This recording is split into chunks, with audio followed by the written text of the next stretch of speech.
Welcome to the High Income Business Writing Podcast, helping you propel your writing business to a whole new level. And now, here's your host, Ed Gandia.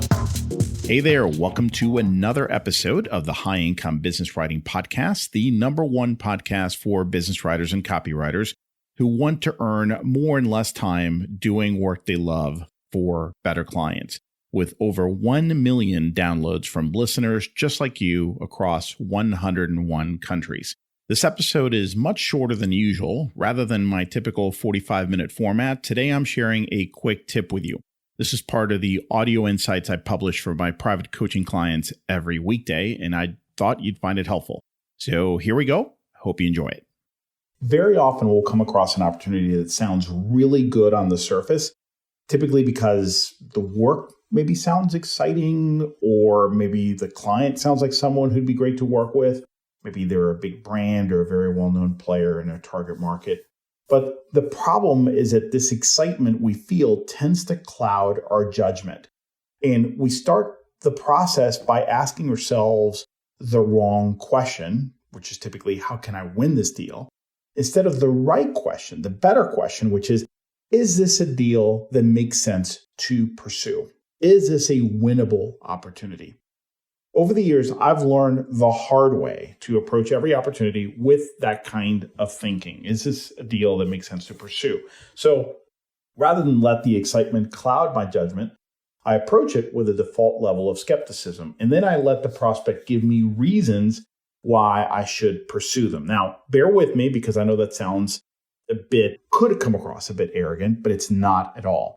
And today, I'd like to share the two factors I look for. The first factor is how the prospect learned about me and why they decided to reach out to me. Now, this is very telling because it just shows me how they're approaching their search. So if how they learned about me was something like a Google search, at least for my business, and I suspect that it's probably the same for you, I found that this is nowhere near as strong as it would be if they were referred to me by a current or past client, for example, just to give you kind of the opposite extreme situation. So I take note of how they approach the search because it tells me a lot about the prospect and their thinking. It's the same thing with how they decided or why they decided to reach out, which is actually a very different question. So I'm basically trying to figure out, okay, what caught their eye in, let's say, my LinkedIn profile or my website? Because I really want to know. The more specific they are about this, the better a prospect they are. The more generic or clueless they sound, the lower the probability this is a good opportunity for me. So somebody who's telling me, well, I saw this about your background and this about your experience, and I read, a couple of these samples, and this is what I like.